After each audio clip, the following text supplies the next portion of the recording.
Hello. Jeremy Lastman here. How's everyone doing? I'll wait a few moments. Don't know how many people are going to show up for the noon call in here. Contemplating doing something tonight for the group. Not quite sure yet what, but I am feeling like there is something to tonight. I kind of like the morning, afternoon, evening kind of momentum that we can build together in terms of really building that momentum upward together. Say hi if you're on. Hey, Amber, Christy, thanks for being on. Christy, was excellent talking with you this morning. You can probably hear the music in the background, so that'll be our soundtrack for today. Just wait a few seconds, just as we connect here. I'll wave to you guys. Hello. Did you get a chance to check out the meditation or watch a Muji video on his YouTube page? Because he is probably one of the most pure teachers of this that I know of, and I watch his videos so much. Yay, Christy, glad you enjoyed it. And Amber, still in my salt bath hut, but I'm here. Nice. Self-care, I love it. Sounds really relaxing.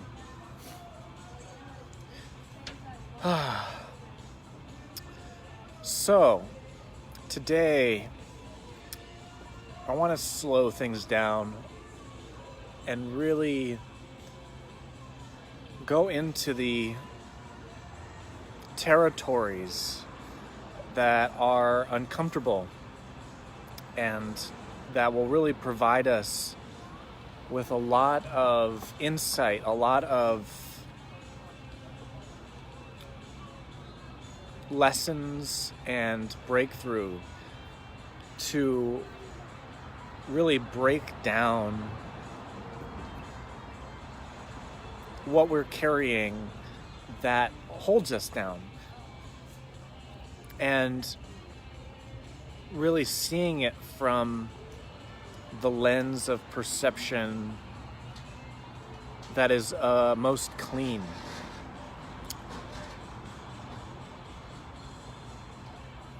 So when we talk about our resistance, when we talk about the burdens, the weight, the struggle, the strife, the suffering,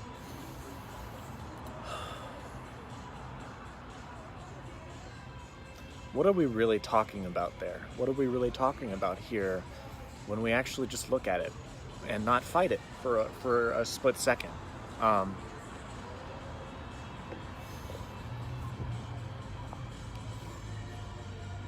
When we take an honest look at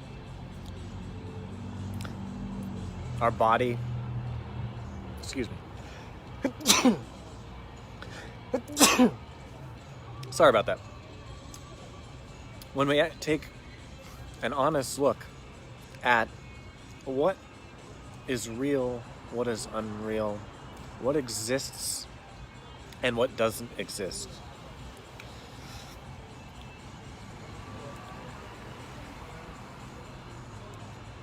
As we talked about yesterday, we are trained and conditioned to think that we are the assembly of time from our birth till now and to the future.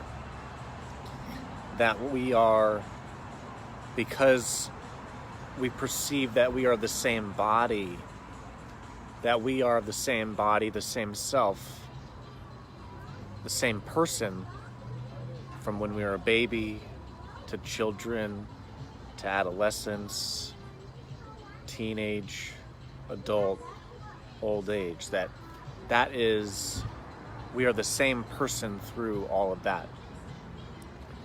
But really, when you understand the dynamics of that box that we were talking about yesterday, we can understand and look very honestly and very truthfully with ourselves to see why that connection, that tunnel through time that we connect with continuity, with belief, and with identity, that is not who we truly are at our deepest core. And it's our belief in that structure, in those structures, that inform a lot of what keeps us in resistance from feeling more joy.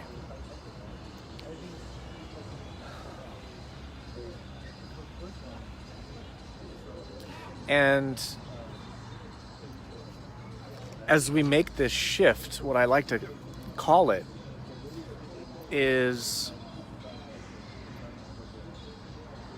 going from a mode of information technology, where our reality is built from information like memories, information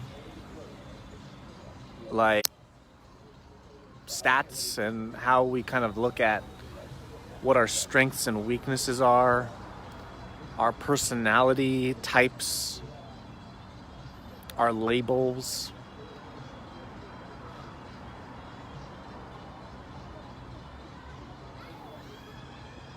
All the stuff that we know, all of the stuff that we went to school from, our degrees, our experience, our previous jobs, our roles.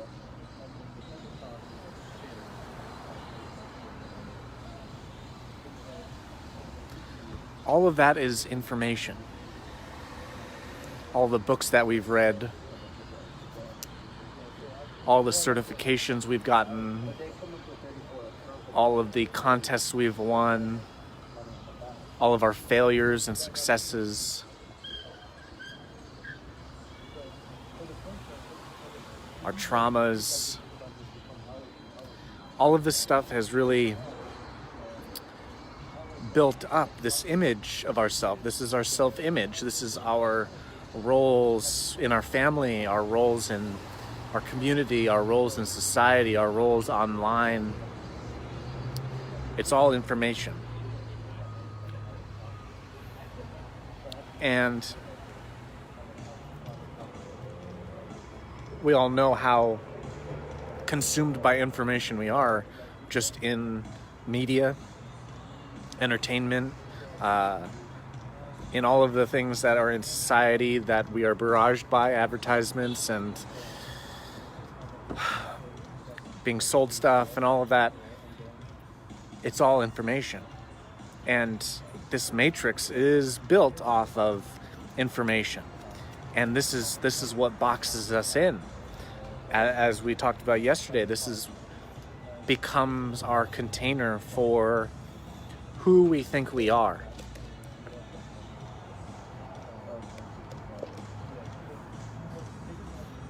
Our likes and our dislikes.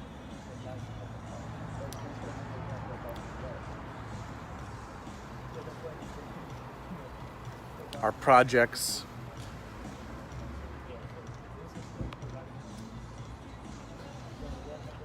Our goals. Not saying any of this is good or bad, just merely stating that it's all information. And once we can clearly see how much of our experience is fire truck. How much of our experience, how much our perspectives, how much our state of being is being informed by information, and even lower, how much we are a victim to this information, how much we're victimized by this information, or a victor to. We don't see how limiting that keeps us, how limiting that keeps our state of being, how limiting that restricts our expression of joy.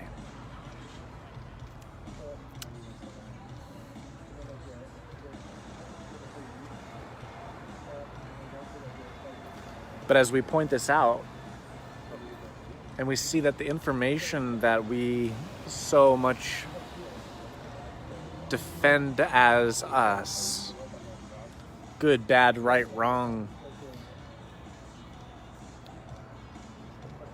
everything about that, everything that we consume, is all information technology.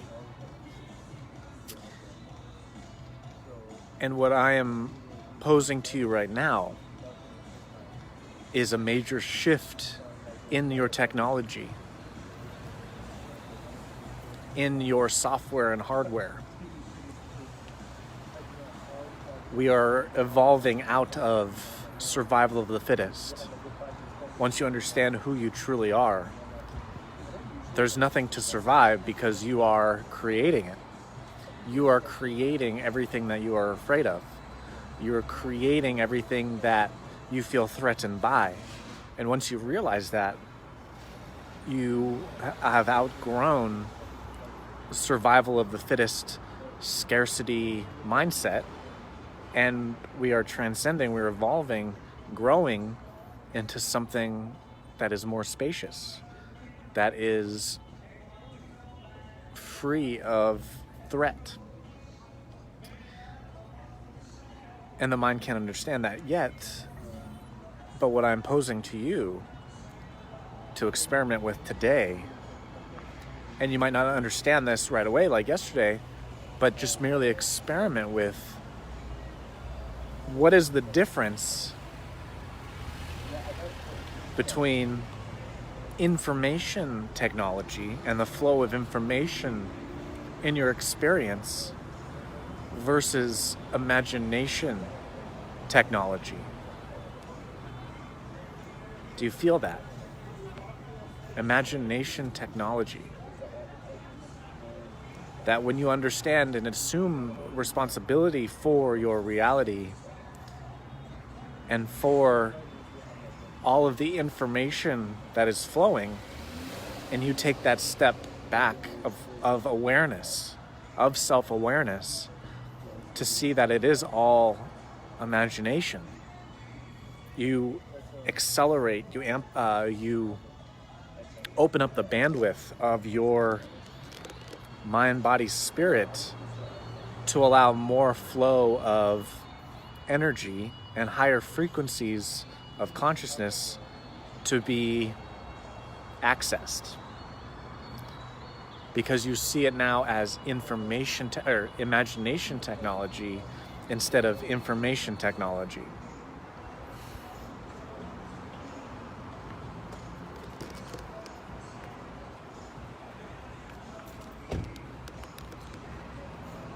Life can now take on a more dreamlike experience because through your self-awareness, you are alleviating a lot of the self-conscious seriousness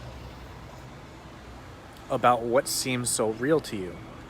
But when you can see it all as information, suddenly there is no more attachment to the past and to the future.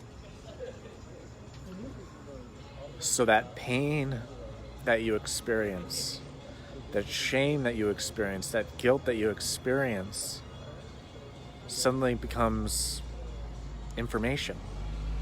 information. Because you're viewing it now as imagination.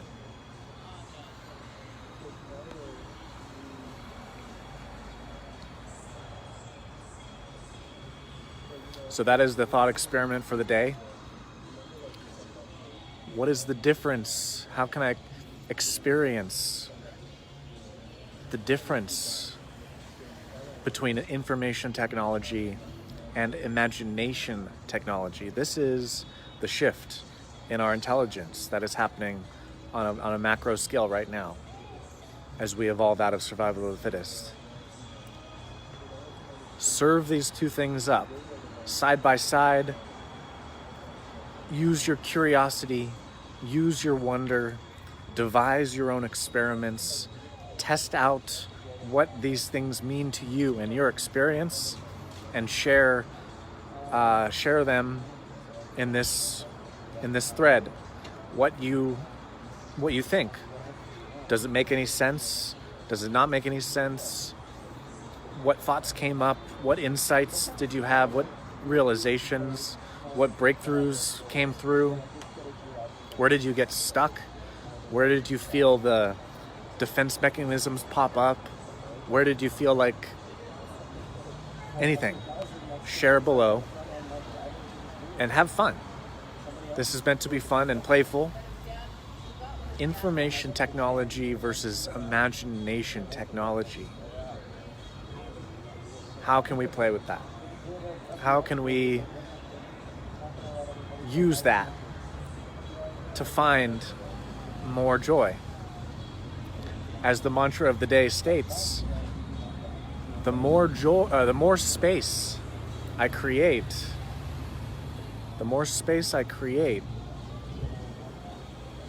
the more joy can fill it.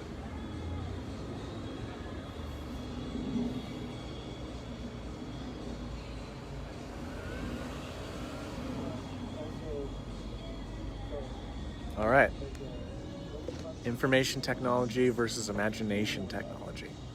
Let me know what comes up, and we'll see what gets called for tonight. But I hope you guys have beautiful days. Sending lots of love, and what more is available to you. See you later.